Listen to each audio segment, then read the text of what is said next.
સુરત ગ્રામ્ય એલસીબીની ટીમે ગુજરાત સહિત દેશના અન્ય રાજ્યોમાં ઘરફોડ ચોરીઓને અંજામ આપતી ટોળકીના મુખ્યને ઝડપી પાડ્યો હતો.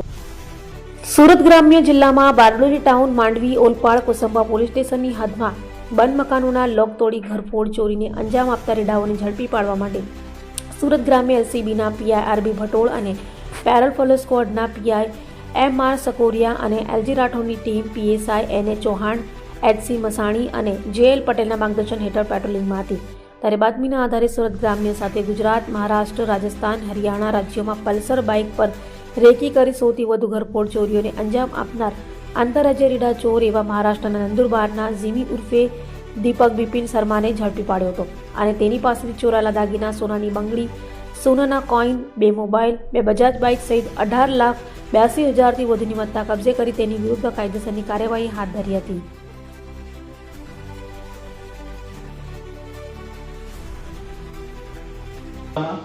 છેલ્લા 2-3 મહિનાથી દિવસની ઘરફોડ ચોરીના બનાવ વધી રહેલ હતા. જે બનાવ અનુસંધાને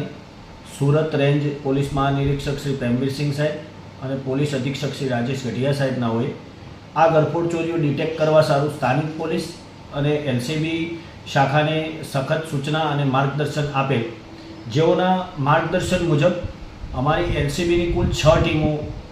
લગાવવામાં આવેલ. આ સમયગાળા દરમિયાન ડિસેમ્બર, જાન્યુઆરી અને ફેબ્રુઆરીના 3 મહિનાના સમયગાળા દરમિયાન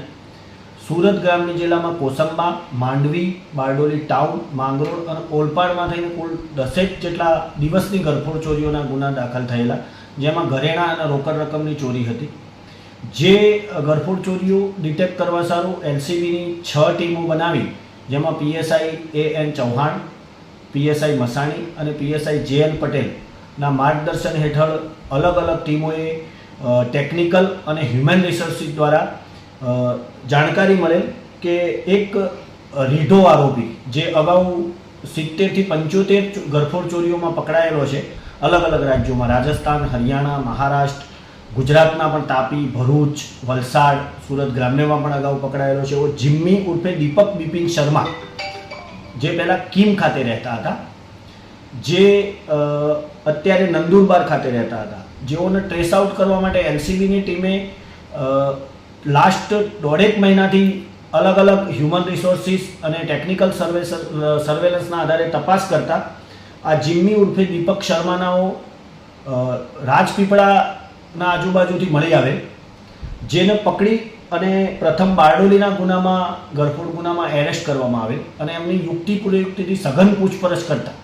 એમને આ બારડોલી, માંડવી અને ઓલપાડમાં ચોરીઓમાં જે દાગીના ગયા હતા એ દાગીના દિલ્હી ખાતે વેચેલ હોવાની એમને જાણકારી આપેલ. જે આધારે અહીંયાથી પીએસઆઈ એએન ચૌહાણ અને ટીમ બનાવીને દિલ્હી ખાતે મોકલી આપતા દિલ્હી ખાતેથી 104 ગ્રામ સોનાની જે અલગ અલગ લગડીઓ છે એ 1,15,000 રોકડા, એમના ઘરેથી તેમજ એમની પાસેથી મળી આવેલ ટોટલ 2 બાઇક, આ સિવાય 2 મોબાઈલ ફોન, ઘરફોડ ચોરી કરવા માટે એક પેચિયું અને એક લોખંડનો સળિયો જે રાખતા હતા એમની બેગમાંથી, એ બેગ સાથે મળી આવેલ છે. આમ ટોટલ 18,82,630 રૂપિયાનો મુદ્દામાલ રિકવર કરવામાં આવેલો છે. આ જિમ્મીને પકડી અને એને વ્યવસ્થિત પૂછપરછ કરતા એને બારડોલી, માંડવી, કોસંબા, ઓલપાડ, કામરેજ,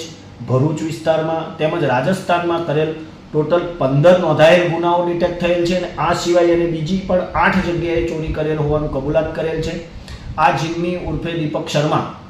અગાઉ 75 ગુનાઓમાં સંડોવાયેલા હતા, જેઓને અત્યારે પકડી અને બારડોલી ટાઉન પોલીસ સ્ટેશનમાં તપાસ અંતર્ગત સોંપવામાં આવેલા છે. આ જિમ્મી શર્મા ઘરફોડ ચોરી કરવા માટે એકદમ મોડસ ઓપરેન્ડી પોતાની દિવસ દરમિયાનની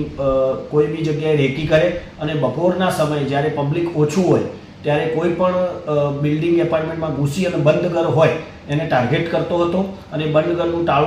તાળું તોડી એમાંથી મળેલ રોકડ રકમ અને દાગીના ચોરી લેતો હતો. આ રોકડ રકમ એ પોતાના મોજશોખ માટે ગોવા જઈ અથવા મહારાષ્ટ્ર અથવા સિમલા જઈ કસિનોમાં પોતાના મોજશોખ માટે વાપરતો હતો. આ સિવાય એને દાગીના છે એ અલગ અલગ રાજ્યોમાં વેચતો હતો, જેથી કરી અને અહીંયા પકડાઈ ના જાય એની ખાસ તકેદારી રાખતો હતો. ખૂબ જ સાત્વિક ચોર હતો, જેને એલસીબીની ટીમે છેલ્લા 1.5 મહિનાની સખત મહેનત કરી અને આખરે દબોચી લીધેલ છે અને અત્યારે બારડોલી ટાઉન પોલીસ સ્ટેશન તપાસ અર્થે સોંપવામાં આવેલ છે.